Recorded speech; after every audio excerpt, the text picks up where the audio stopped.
tuloy pa rin natin kung ang ating talakayan. Ito kasi nakalipas na mga bakasyon kong, ewan ko, baka kakong sinama ito sa kanilang survey. Yun bang SPES, yun ang binibigay na pansamantalang trabaho ng mga nakabakasyon sa mga local government, di ba, mga estudyante na kumaari ay meron kang trabaho sa loob ng 2 buwan para may pantustos ka kahit paano sa enrollment mo ngayong darating na pasukan. Pwede yun dyan. Kaya nga ang sinasabi nung mga nag-text sa atin initially, mukhang hindi nila nararamdaman, hindi ba? Kasi para maramdaman mo yan, dapat sana meron tayong validation. Opo. Kung halimbawa, may tanong sana natin sa Department of Labor, opo. O kaya sa NEDA. Yan, Meron ba tayong mekanismo para ma-validate natin dyan? Halimbawa, sa isang komunidad, paano natin mararamdaman na talagang medyo bumaba yung unemployment?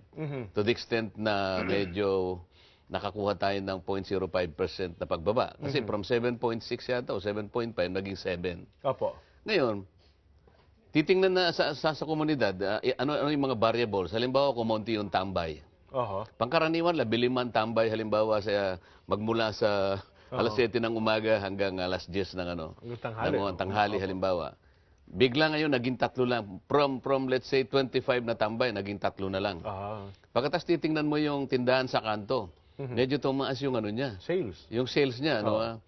Kasi, diyan, pagka yung may trabaho, yung komunidad, tataas yung tinatawag nilang yung tinatawag ng personal disposable income. Okay. Pag tumaas yun, marami siyang mabibili doon sa tindahan sa kanto.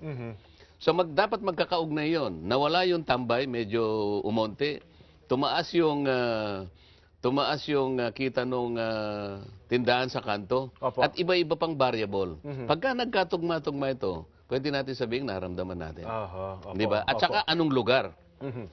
Yung bang pagbaba ng pangkahalatang unemployment, applicable ba sa buong kapuluan? Baka naman compartmentalize lang ito, baka pansamantala dahil biglang nagkaroon ng isang event sa Bicol region. Hinila yun. Pero pagdating doon sa, let's say, Western Visayas, wala pala yun. Dapat siguro bigyan tayo ng mas extensive na information para malaman ng tao na kahit na paunti-unti, gusto ko rin naman yun, na bumababa yung unemployment. Sino ba naman ang ayaw dyan? Kahit na sabihin na lang nating 0.05 ba, tatanggapin ko yan dyan. Kaya lang, ito ba ay consistent? Ito ba ay sustainable? Baka naman parang mga balon na gagano, pagkatas puputok sa may bandang kalagitnaan. Ayaw naman natin yung ganun dyan. Kasi dapat siguro ma-check din natin sa isang mga lugar, nabawasan ba yung mga kumakatok sa mga sasakyan yan para nangihingi siguro, namamalimos. Yun nga, meron dapat social indicators na ito yung binabalidate every now and then. Makikita ngayon natin na talagang merong nangyayari, na may epekto pala yung pagbaba ng unemployment. Di ba? Kamukha nito, sinasabi nila, 3.1% ng pagbaba ay nanggaling sa sektor ng agriculture at saka fisheries. Sasabihin ng mga ibang mga magte-text sa atin, teka muna, hindi na mga pangisda yung mga kababayan natin sa West Philippine Sea dahil binabawaran tayo ng China. Saan ang galing yung pagdami ng mga mangingisda o mga empleyado na tungkol sa pangisdaan ng ating bansa? Sa agriculture, halimbawa, bakit dumami ba yung mga lupang sasakahin natin? Dumami ba yung mga crops na itatanim? Dapat siguro tingnan natin. At saka anong panig ng Pilipinas? Para maintindihan ng ating kababayan kung talagang naramdaman o hindi.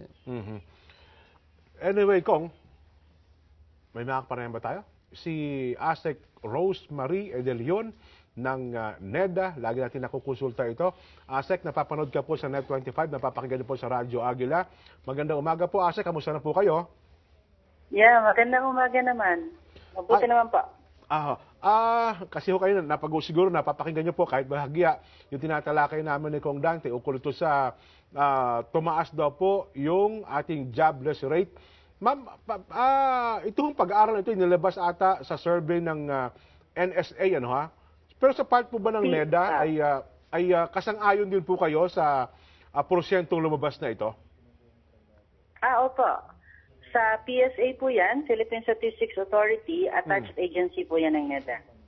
Ganun po. Mapaki-qualify nyo nga po, ano hong mga nag-trigger para masabi natin bumaba po ang ating jobless rate? Yung unemployment rate po yan. Opo. Unemployment rate, bumaba siya noong April 2014. So that's the first week of April. Ang isang nakita po namin dito, actually sa lahat ng sektor, bumaba yung unemployment rate, or rather tumaas yung dami ng employment na created. So marami rin sa agrikultura, pero marami rin sa sa sector ng industry tsaka sa sector ng services.